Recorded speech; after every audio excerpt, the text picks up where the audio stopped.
안녕하세요. 프리클래스의 김대건입니다. 자, 제가 지난주에 이제 자연계 학생들을 대상으로 해서 수능 2주 준비를 어떻게 하는지 영상을 올렸었는데요. 네, 성대 의대 학생이 참 말을 잘해줬죠. 자, 그런데 첫 번째 댓글이 인문계 학생도 대상으로 한번 올려주세요라 하더라고요. 그래서 조금 계획이 없던 그런 진행을 하게 됐습니다. 바로 제가 인문계 학생을 오늘 이 자리에 모시고 왔거든요. 자, 자기소개 부탁드릴게요. 안녕하세요. 서울대 역사학부에 재학 중인 이사학번 오주호라고 합니다. 조금 긴장을 했을 거예요. 왜냐면은 제가 2년 반 동안 직접 가르쳤던 학생입니다. 예, 사실 욕 많이 먹으면서 공부했던 친구입니다. 아니, 뭐 서울대를 갔는데 뭐 욕을 먹어? 항상 사람은 부족하죠. 욕을 먹어야 공부를 잘합니다. 자, 근데 제가 오늘 오주호 학생을 여기다 이렇게 이 자리에 앉힌 이유는요. 처음에는 잘하는 학생이었지만 더 잘할 수 있는 학생이기 때문에 저는 그 빈틈을 노려서 열심히 공략을 해서 애를 만들어야 되는 학생이었거든요.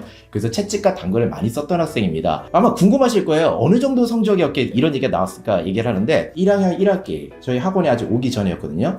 1.7입니다. 나쁘지 않은데 어머니도 한번 지금 보시면 알겠죠. 서울대 직윤으로 붙었는데 1.7 이거 가망이 없다고 생각하겠죠. 주야, 처음부터 서울대가 꿈이었니? 처음 목표는? 처음 목표는 그냥 인서울만 했으면 그냥 만족했을 정도였어요. 저 이거 짜고 친 거 아닙니다. 진짜입니다.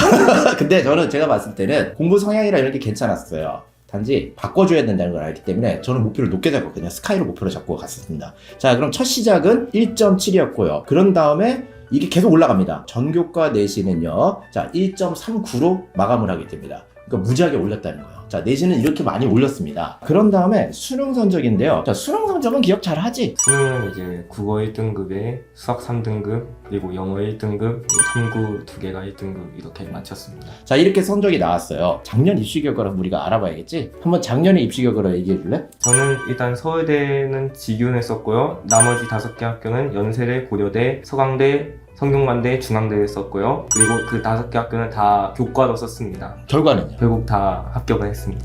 자, 근데 이 중에서 이게 최초합도 있었지만 최초합이 아닌 것도 있었죠. 자, 최초합이 어떤 거였죠? 최초합은 서울대, 고려대, 성균관대, 중앙대 이렇게 4개 학교를 최초합을 했습니다. 연세대는 그때 뒤쪽으로 붙였던 걸로 기억하는데 언제쯤 붙었니? 연세대는 4차 추합이. 자, 이렇게 해서 이주의 입시 결과 나왔습니다. 자, 이제 뭐 기본적인 건 궁금증이 풀리셨을 거예요. 자, 그런데 아마 이 얘기를 들으면 이러시는 분들도 있을 겁니다. 성적 저렇게 좋았는데 왜 중앙대를 썼을까? 사실 제가 그 비밀은 풀어드릴게요. 이걸 봐야지만 여러분들이 아직 늦지 않았다는 걸 알 겁니다. 저는 입시 전문가입니다. 당연히 저희 학원 학생을 쓸 때는 무조건 저희 전략에 맞춰 쓰는데 그걸 완전히 망했어요. 자, 얼마나 망했느냐? 국어를 봤는데 3등급입니다. 100분이 87이고요. 수학이 4등급인데 100분이가 60대. 영어는요 2등급이고요. 자, 그런 다음에 탐구는 뭐 다 만점인 것 같아요. 지금 국수를 보시면 아시겠지만 이거 건동은 못 뚫습니다. 정시로요. 물론 저는 성향을 봤을 때 올릴 수 있었어요. 본인도 불알하고 아버님도 불알하고 저도 살짝 불알해서 이제 밑에 학교를 어디 냈을지를 얘기를 했을 때 합의 본 게 중앙대였습니다. 그렇기 때문에 전략적 실패는 아닙니다. 그런 다음에 여기서부터 공부를 바짝 쪼였거든요. 바짝 쪼여갖고 성적을 무지하게 올린 케이스입니다. 자, 그러면은 한번 수능 준비해서 스케줄이 이제 궁금할 거예요. 그 스케줄을 한번 얘기를 한번 해줘봐요. 몇 시에 일어나서 어떻게 했는지. 일단 방학 때는 이제 남는 게 시간이었죠. 그래서 제가 아침 6시 반에 일어나서 학원에 갔습니다. 그래서 학원에서 아침 자습이라는 걸 운영했는데 그게 뭐냐면 이제 수능 시간표대로 8시까지 이제 등교를 해서 탐구까지 다 끝나면 이제 4시 반 정도에 끝나는 그런 스케줄로 운영이 되는데 그렇게 공부를 하다 보니까 수능 시간표가 제 몸에 체화가 되면서 뭔가 공부를 더 수월하게 할 수 있었던 그런 배경이 됐었던 것 같습니다. 야, 그 스케줄 되게 잘 짜던데 그거 누가 짜는지 알아? 엠스터디 학원에서. 야, 내가 짰지. 자, 그런 다음에 나는 스케줄 관리를 되게 중요시 여기는데 밤에 자는 시간은 몇 시쯤 잠들었었니? 잘 때는 보통 한 12시에서 1시 정도에 잠이 잤던 것 같습니다. 제가 항상 요구하는 게 뭐죠? 1시 전에 자라. 다음 날에 일정에 지장이 않을 정도의 컨디션을 유지를 해줘야 됩니다. 자, 그런 다음에 중요한 건 핸드폰은 어떻게 했었지? 핸드폰을 선생님께서 폴더폰으로 바꾸자고 이제 건의를 하셨는데 바꾸기로 약속을 해놓고 끝까지 수능 때까지 바꾸지 못했습니다. 예. 사실 여기서 비하인드 스토리는요, 자기도 9월 모의고사를 보고서 저를 찾아와서 저 바꿀까요? 물어보더라고요. 불안했죠. 이 성적 이렇게 나왔는데 바꿀까 했는데 9월 너무 늦었잖아요. 근데 이게 지금 안 될 것 같으면 제가 핸드폰 검사를 한번 해봤어요. 쓰는 게 저보다 훨씬 적더라고요. 그래서 몇 분 쓰니 한 20분 쓴다 그러더라고요. 그래서 그것도 좀 쓰지 말아라 그랬더니 그걸 마지막에 잘 지켰습니다. 그래갖고 해갖고 성적이 아주 엄청나게 오른 케이스예요. 자, 그러면은 우리가 오늘 가장 핵심 주제였던 수능 2주 전 어떻게 스케줄 짰는지가 제일 궁금하실 거예요. 그걸 어떻게 했는지에 대해서 한번 설명을 해줘 보겠어? 1개월에서 2주쯤 남았을 때는 이제 결국 이제 수특이나 수완이나 기출 같은 거를 대부분 다 풀고 N회동도 다 마쳤을 그런 시기거든요. 그래서 이때는 자신이 그 헷갈린 부분들을 다시 보고 개념 같은 것도 초심으로 돌아가는 게 저는 가장 베스트라고 생각합니다. 사설 모의고사 그 1개월 전에 나오는 파이널 모의고사 같은 거를 풀었거든요. 그래서 결국 이제 수능 때 어떻게 긴장을 안 하고 그 공부한 게 그대로 나오냐라고 했을 때 수능 때 그 시험 현장에 직접 가가지고 푸는 그거 저 가장 중요하게 생각했거든요. 그래서 진짜 그 시간 내에 딱 그 수능 환경대로 여러 번 풀었습니다. 1개월 3주 전 그 정도쯤에. 그래서 계속 풀면은 결국 이제 수능장에서도 돌발 상황 발생했을 때 긴장도가 좀 적어졌던 것 같습니다.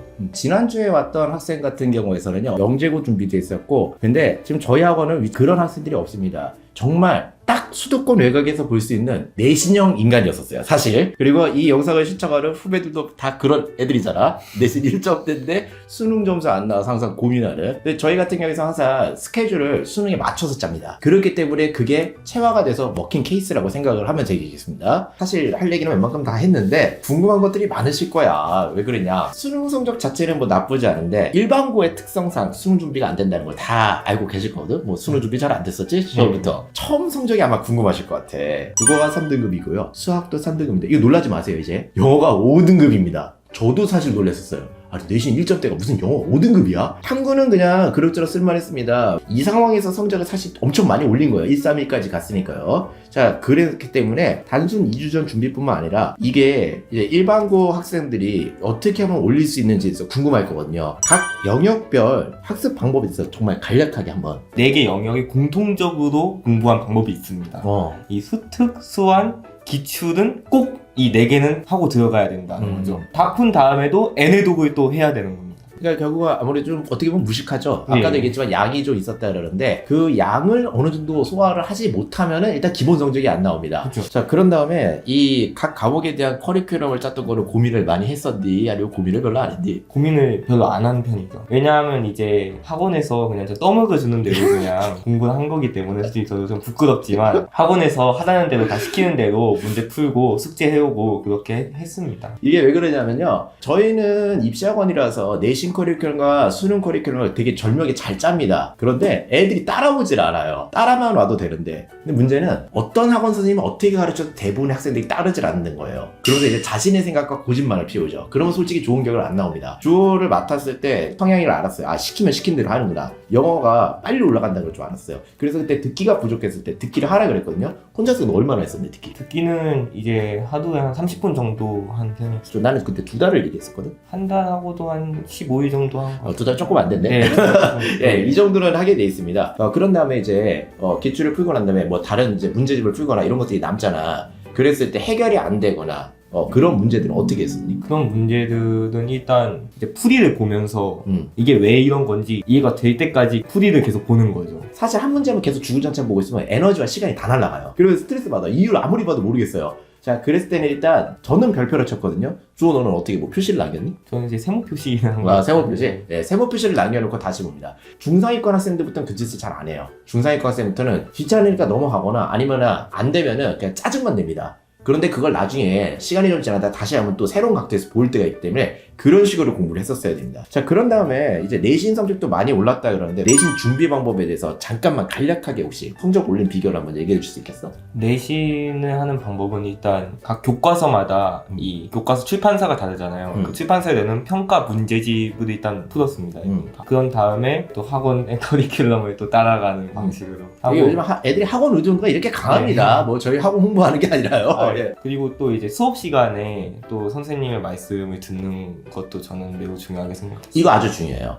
학원 다니면서 성적 안 나오는 애들이 학부모들이 맨날 그런 얘기합니다. 우리 애는 학원 열심히 보는데 성적 안 아니 학교 수업 안 들어요. 그럼 사실은요 학원에서 채워줄 수 있는 게 100은 안 돼요. 학교 선생님들의 말씀이 되게 중요한데 그치? 학교 수업에서 솔직히 안 듣는 애들 되게 많지. 네. 요즘 일반고는 어느 정도만 수업 집중하는 것 같아요? 퍼센트로 보면? 40% 정도. 생각보단 양호하네요. 저는 한 2, 30 생각했거든요. 그렇기 때문에 내신은 일단 선생님들이 수업을 좀 잘 들어주고요. 그런 다음에 학원에 왔을 때는 예습과 복습을 좀 철저히 해주는 게 중요합니다. 자, 이제 마무리 짓기 전에 지금 다시 수험생으로 돌아서 지금 수능을 본다면은 남은 2주를 어떻게 할지. 남은 2주는 새로운 문제를 풀기에는 지금 시간이 너무 촉박하잖아요. 그래서 일단 그 전에 푼 문제들 중에 약간 진짜 헷갈렸던, 진짜 모르겠는 문제들 일단 다시 보면서 거기에서 내가 뭐가 부족한지, 어디에서 이제 실전 수능에서 시간을 낭비할 수 있는지 그걸 다시 점검하면서 만약에 그 문제가 다시 나오면 어떻게 풀 것인지를 생각하면서 그런 문제들을 많이 다시 복습했던 기억이 있습니다. 또 혹시라도 작년에 했을 때 나는 조금 아쉬웠었다. 지금이라면 다르게 하겠다라는 포인트들 혹시 있는지 한번. 제가 이제 좀 수학을 좀 그래도 좀 아쉽게 해가지고 수학을 좀 점검하고 들어갔으면 어땠을까라는 그런 생각이. 아쉽게도 인문계도 수학이 거의 왕입니다. 물론 반영비가 좀 다르긴 하지만요. 수학에서 많은 큰 차이를 낼 수가 있기 때문에요. 여러분들이 수학에 아쉬움을 남기지 않게 한다면 끝까지 수학 공부를 좀 많이 해주셨으면 좋겠어요. 자, 그러면 2주 동안의 공부 시간 비율은 어떻게 둘지만 또 한번 설명을 해줬으면 좋겠어요. 공부 시간 비율은 영어가 좀 비중을 좀 많이 차지한다고 생각을 해요. 왜냐면 영어는 절대평가이기 때문에 영어는 자신이 이제 점수를 올리면은 바로 1등계 갈 수 있는 건 구조이기 때문에 일단 영어를 일단 중점적으로 보고 그 다음이 국어. 국어는 그래도 열심히 풀기만 하면 이제 요령을 터득할 수 있는 건 과목에서 생각을 하거든요. 저는 그렇게 했습니다. 저는 정시를 만약에 하느라 쓰면 저는 사실 그렇게 안 둘 거예요. 제가 영어 선생이지만 저는 국어를 1순위, 수학도 1순위 똑같이 둘 겁니다. 그런 다음에 영어를 저는 2순위 둘 거예요. 왜냐면 이거는 시청자분들이 개별 상황이 다 다르기 때문입니다. 아까도 말씀드렸지만 오조학생은 내신상으로는 일단 최저를 맞춰 붙는 학교가 무조건 처음부터 3개에서 4개였어요. 예, 그렇기 때문에 영어를 가장 1번으로 뒀던 거고요. 만약에 정시를 한다면 생각이 좀 다르겠지? 예, 정시는 표준 점수가 되게 중요하기 때문에 상위권 학교들은 일단 국수를 거의 1번을 두고 그 다음 영어를 더 뒤로 빼고 들어갈 것 같습니다. 자, 이렇게 해서 오늘 좀 긴장되는 오늘 영상을 촬영을 했는데요. 저에 대한 아직도 뭐랄까 좀 무서움이 좀 남아있을 수가 있어요. 예, 이 시청하시는 분들은 그런 거 좀 야기를 해주시고요. 자, 오늘도 이렇게 해서 문과 수능 마지막 2주 준비를 어떻게 하는지에 대해서 가볍게 한번 영상을 찍어봤습니다. 오늘 참 나오느라 고생했어. 예. 감사합니다. 예, 이거는 저희는 마치겠습니다. 저는 프리클래스의 김대건이었습니다.